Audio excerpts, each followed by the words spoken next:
All right, welcome in here on 704 Unfiltered, man. We got a special guest here this week on 704 Unfiltered. And his brother's resume pretty long here, but I'm gonna shorten it up. I'm gonna condense it, and we're gonna get into his journey and what he got going on now. He's an attorney, independent sponsor, and entrepreneur who's built a career at the intersection of law, capital, and entrepreneurship, often as the only person in the room who looks like him. He's the CEO of Kirk and Company Capital, founder of Millie CEO, also the author of, and you can catch it on Amazon right now, Do This, How to Scale to Your First $1 Million in Business. Welcome. I want to call you OG Bobby Johnson, but Bobby Robinson. How you doing, man? I'm great, man. Nick, I appreciate the opportunity, sir, to be here. Thank you. Man, dude, I'm glad you're here, man. Yeah. I know you're a busy man. So we're going to make time for you, man. Absolutely. Well, we'll start from the beginning. Before we started the interview, you asked me where I was from. I told you where I was from. And I guess I was waiting for the show. Sure. And I was doing my research. Where are you from? Miami, okay. Miami, Florida, born and raised. Talk about growing up in Miami. How, what was that? Actually, my co-anchor Jane is from Miami, so Nice. she tells me bits and pieces about what it was like. But what was your experience? Yeah, obviously Miami's paradise, right? But there are two versions of paradise. Right. So I actually grew up in South Miami, and very underserved community, and a lot of poverty. So raised by a single mother, father wasn't around, but you don't know your circumstances until you move outside of it, to know that we're a little scrap around here, right? But man, I love Miami. It made me who I am today. Very scrappy, very intentional, ambitious. Miami's an amazing place to live and thrive, and there are times I miss it, but also love Charlotte. I was about to say, do you ever envision yourself getting a retirement house way off in the future? Yeah, way. Yeah, absolutely. And we have tons of friends and family there, so we get to go back often. But man, it's nothing like Miami. Oh man, who were your early influences growing up? Believe it or not, man, we're gonna keep it close to the house, and that's my grandmother. My grandmother was truly, to me, like the first serial entrepreneur I saw. From being a seamstress and making clothes for people in the neighborhood to doing hair and really exposing us to some of the more affluent neighborhoods in Miami, and that we would literally on Saturdays go to those yard sales, right? And she would take us to the more expensive neighborhoods and to see her bargain and shop for very nice things, crystals and so forth. It really shaped kind of how I think about business and interaction and people, and just the ambition to keep just kind of diversifying how you show up. You're probably like the fourth person I've interviewed on this show to say their grandmother, right? Yeah. Can you talk about that relationship? I had a special relationship with my grandmother, and absolutely. Again, I mean, I don't know. It's like grandmothers, they're some hustlers, man. I don't know, man. She was just. It's so funny because her first name is Lawyer, and then I ended up going to law school, right? But no, man, being the first sort of grandchild, I will say, excuse me to all my cousins, I'm definitely and siblings. I was definitely the favorite. But we had a very special bond, a very special relationship, and it's someone that I always confided in, and she always knew what to say to me at the right moments. And, she's still with us. She's dealing with some health challenges. Yeah. But certainly, man, in those them good old days, man, I adore that woman for everything that she's poured into me. I was about to say, did she make you go outside and get the switch? Oh, man, we had to do all that. Yeah, I was the switch picker for all the misbehaving ones. And make sure you get a good one, too. Don't get no good one. They'll send you right back out there, if you'll do it right. But most definitely, man, we had a good time growing up in Miami, and I definitely, like I said, miss it. When I guess when did it come for you, or the realization come for you, where my world is bigger outside of Miami, right? Because you know, I'll use myself for example. Grew up in High Point. Everybody I knew grew up in High Point. Yeah, and they stayed in High Point, and the world didn't seem that big, right? Until I became older and I traveled a little bit. When did the world become bigger for you? Interestingly enough, man, Miami feels like a big world because it is so multicultural. Okay. And you get a little bit of everything. But because of that, there's a lot of curiosity of the world because of where a lot of people are from, whether it be Haitian, Jamaican, Portugal, wherever. You can kind of get a little bit of everything. And so because of that, it does create this desire to see the world, right? To see the world beyond South Florida, man. So anytime I was able to hop a plane, get on the bus, just go wherever, just to experience kind of what else is outside of Miami, I to this moment, man, we don't miss a beat. You, again, you are a man of wears many hats. You talk about your grandmother. Her name is Lawyer. Yeah. Ended up becoming a lawyer. Yeah. When did it enter your mind, like, hey man, I want to go to law school. I want to practice law. Yeah. Interestingly enough, man, I got my start in South Florida helping a lot of athletes run their foundations, and a lot of them would encourage me to go to law school, and they would say, man, you better than my agent, or things of that nature. And for me at the time, it really was just, I just wanted to be more marketable. I didn't necessarily think I was gonna practice, because where I come from, I didn't know there were no lawyers and doctors and engineers. None of that was in my neighborhood. So I had no real concept of what lawyering was or anything of that nature. In fact, it wasn't until I started working in high school, and I worked at a office supply place, and it was near the courthouse, and a lot of lawyers would come in there, and I started becoming friends with a lot of them, and they actually influenced me quite a bit. I did some internships even when I was in high school in their offices, and it really shaped how I thought about law school. And even when it came time to apply, a lot of them wrote letters of support for me and things of that nature. So I kind of knew I wanted to do it, but then it wasn't until I started, socializing with other lawyers to really understand what it meant to be an attorney and things of that nature, and that's when I really got serious about pursuing it. I mean, you were empowered to go to law school, and you were around that group.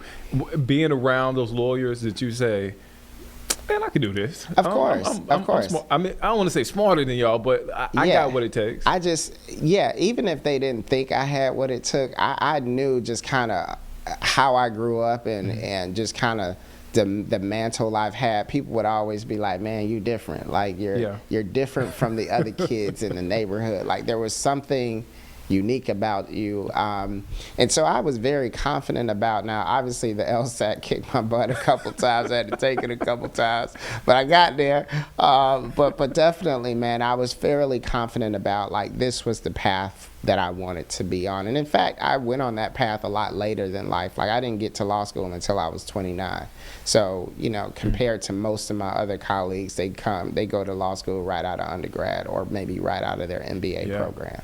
I mean, that being said, there are a lot of people. I remember when I was in my 20s, and I'm like, I had you have these benchmarks, right? Yeah. Like, I got to do this by 22, by 25, by 30. I'm gonna have this, and you learn, like, none of that matters, it doesn't right? Matter. Do you preach that to young people all the time? Like, man, throw away that unrealistic timeline. That unrealistic timeline, but more importantly, the unrealistic pressure. Yeah. Like, run your race. Certainly, in those earlier years, if I could do anything different, I probably would take more risk. Not having no kids, I got 2 beautiful girls now, but back then it's like, man, we're just trying to explore, how do I take myself from this place and put myself in this place? Because again, coming from Miami, the standard car was an exotic car. The standard of how you live was just different. So you knew, like, okay, I want that Lambo, I want this, Right. So it was like you would see these things on a reoccurring basis, and it was commonplace, right?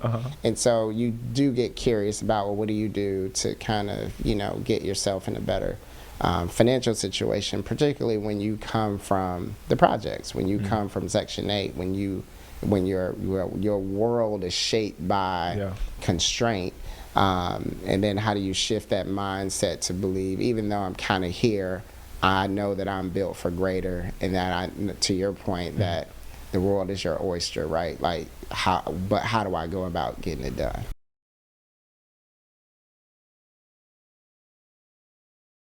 Who are your mentors during this time? Man, to your point, a lot of me being the oldest, I had to glean from reading.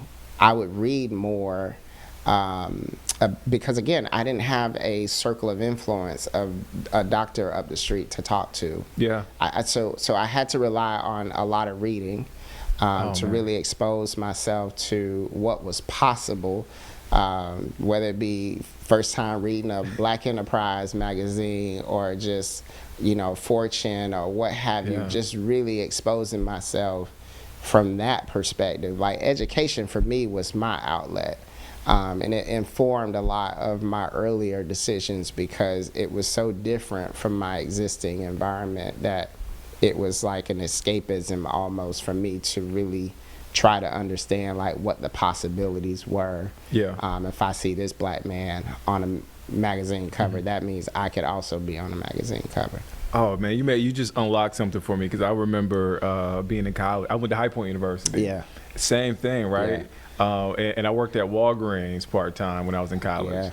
And I remember intentionally going by the magazine aisle and flipping through the magazines whenever nobody was in the store, and seeing these brothers and sisters on absolutely. in these I'm like, man, I want to do that one day. Absolutely. I can see myself doing that one day. Yeah. And I think, to me, that keeps that sort of to your point, that ambition, that hope, that vision alive. But then it's also like the grit to stay with it. You know what I'm saying? Because you go through so much in your life that one or two trials or tribulations can knock you out and be like, man, I'm straight on that. Life be I'm life. good on life be life. He be like, nah, that dream I'm all right with that. I'll leave that for my kids and my grandkids to fulfill that. But when you have that level of ambition and grit, the grit and the resiliency has to match the vision, right? What you passed the LSAT. Congratulations. When did you you practice what, copyright, trademark? Yeah, absolutely. So I knew going into law school that I didn't want to do what we know as domestic practices, like criminal law, family, personal injury, things of that nature. And those are fantastic practices. But I just knew my temperament and what my personality lent towards. Being real with yourself. Being real with myself. And so I decided to pursue corporate or business and intellectual property. And I also started to do research around how many Black corporate M&A lawyers were out there, how many Black IP lawyers. And I knew I wanted to work with athletes, and because of my prior history, I knew I wanted to do entrepreneurship. And so I really just kind of shaped my sort of law school journey around those things. How did you get to Charlotte, man? People were like, I could hear it now, especially folks from North Carolina. They were like, you moved from Miami? Well, and I don't even, and I may be jumping the timeline, but no, you're right. Miami to Charlotte? Yeah, because Charlotte. And I love Charlotte. That's no diss on that. I'm sorry, I feel you on that. No, I feel you on that. No, so when I was exploring law schools, I got accepted to a variety of different law schools. But man, honestly, I just needed a change of pace.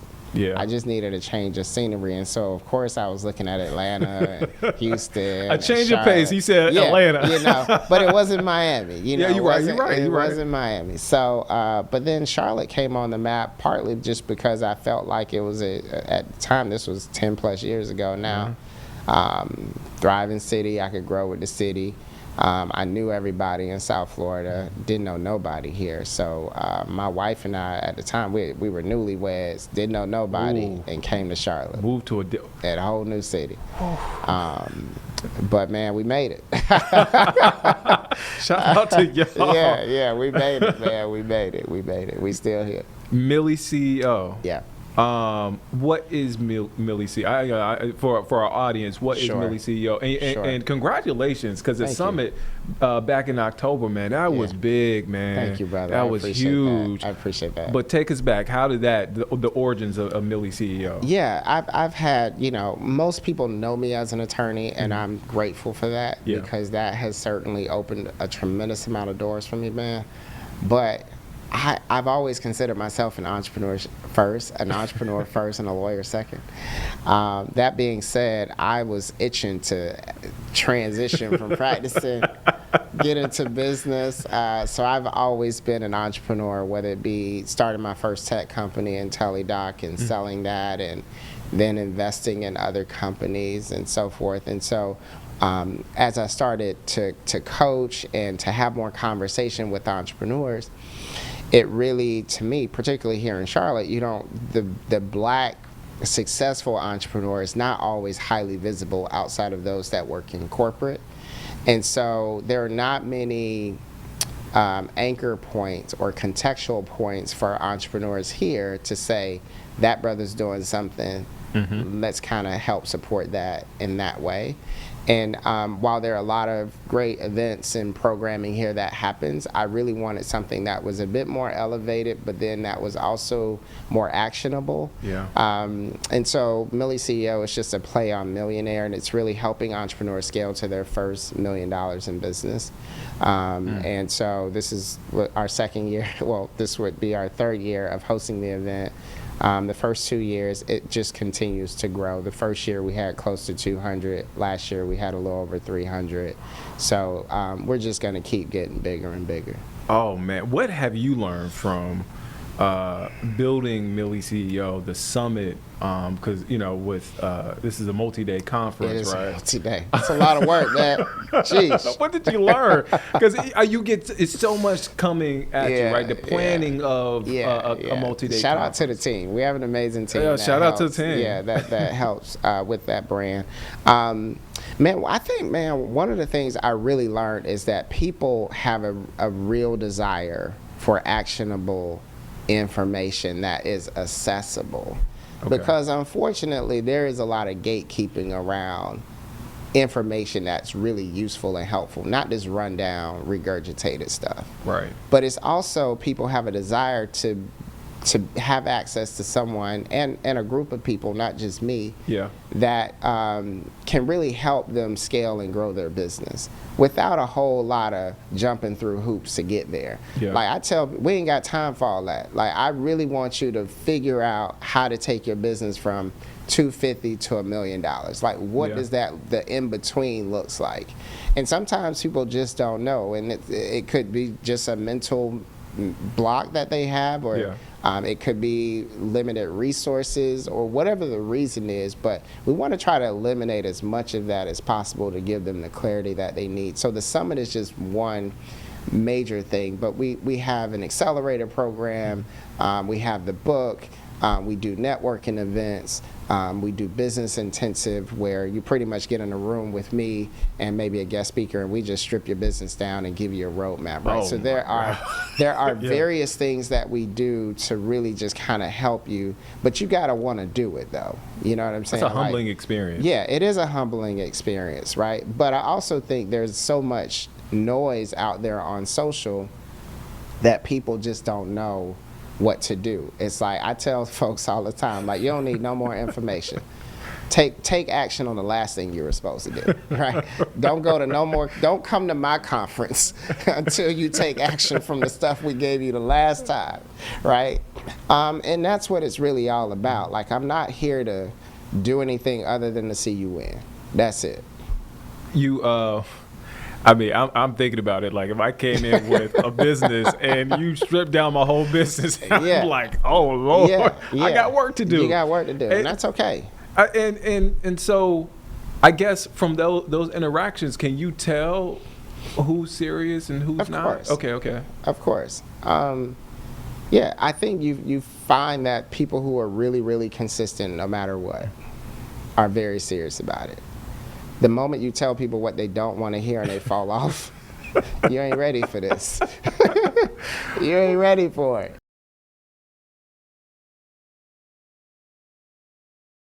So if I come to the conference in 2026, right? I want to be an entrepreneur, should I already have my business plan? Or can I just come with the idea? You can come with an idea. Okay. You can come with an idea. Our structure, my structure, is always about frameworks, right? Because I don't care what most general business principles will apply irrespective of industry. And there are some fundamentals, like good infrastructure around your sales and systems and marketing. Yeah. Obviously, mindset, not being an operator versus being a CEO, right? Yeah. So those are mindset shifts that a lot of folks tend not to pay much attention to. But so there are a number of frameworks, Nick, that we work through, and you'll see it subtly in our programming. It's not always in your face, but it's very subtle. Before you know it, it challenges everything that you knew about business. I'm interested to hear what your perspective on this. What would young Bob from Miami? See, there you go. That's what my grandma called me. Yeah. I did not know that. Between Bob or Lil Bob, it's one of those things. But go ahead. What would he, if he could look into the future and see you now, what would he think? What would he say? What would come to mind? It gets better later. Because you look at your situation and be like, man, we living in the projects. Food stamps, it's hard. You can only go on the free field trips because you can't afford to go on the paid field trips, right? It gets better later, to have that vision and the fortitude to know, like, man, like my girls don't know nothing about poverty. They don't know nothing about nothing other than that they live a good life. And that's okay. Right? And that's okay. Yeah. But part of it is, for me, it's like, man, I look back and I tell people all the time, it ain't my degrees, it's me and Jesus and a little coffee. You know what I mean? That's it. We banging it out. Now I got to ask your routine. I don't know if you're a morning person. I'm a morning guy. Yeah, same. Your routine, because I think. I hate to call out my newsroom, but we have a young newsroom, and I remember what it was like getting into the business. You kind of roll out of bed and you roll into work. Yeah. But I've learned that, man, you gotta, like a car in the wintertime, you gotta start it up and you gotta let that thing run for a little bit before you drive it off, right? Oh yeah. And so that's how I treat the start of my day. It's very intentional. What's your routine? Same, man. Yeah, I still have my law school bar prep days of like getting up at 5 in the morning. So yeah, I'm up at 5. Prayer and meditation, just trying to get my day going. I don't take meetings before 10 o'clock. It's just me trying to your point, ease into it. I live and die by my calendar. Mondays are our team and strategy. Tuesday through Thursday, it's like either fulfillment or outside meetings, and Friday again is pretty light because I try to go hard during the week. But it's a very systematic approach for me. I know what works for me, and I have seasons where I'm like working around the clock, but then I try not to do that as much. But if we're working on a big deal and it calls for it, bro, you got to get up. You got to get up. But when it's over, just know I'm reclusing back into my normal routine. My last question for you before we get out of here. What's next? That's a very general question. And that could be a lot, right? But what's next for you? No, I think for me, man, I want to continue to build Kirk & Co., which is my primary company. And we got some great deals that we're working through. So just trying to get some closed this year. I'm also launching a tech fund, Agentic Ventures, and it's an opportunity for us to build some AI tools, but then also invest in some founders that are building some amazing tools. So getting that fund off the ground this year, and man, just staying true to the mission. Oh man, dude. Yeah. Your story is inspiring, man. I love following you, man, your journey. Dude, you got a new nickname, man. OG Bobby Robinson. Bobby Robinson. Hey, feel free to put that on IG. I'm going to do it. OG Bobby Robinson. I'm say Nick started it. Right. And for the kids, I don't know if they know the reference, but, hey, if you know, Do your Googles. I appreciate it, man. I'll take it as a compliment for sure. OG, thank you for stopping me, by, man. I appreciate the work that you do in our community, man. It's incredible what you're doing, man. Thank you, man. And likewise to you too as well. Oh, man. Appreciate it, man. Yeah, you're gonna have to change your name, not only your nickname, right, OG Bobby Robinson, but also Millie to Billy CEO. At some point. So we're gonna have to get there. So we're working on it. I'm speaking that into you. Thank you, bro. Thank you. You heard it here first, people. You heard it here first. Bobby Robinson here on 704 Unfiltered, man. Thank you again for stopping by. I appreciate you.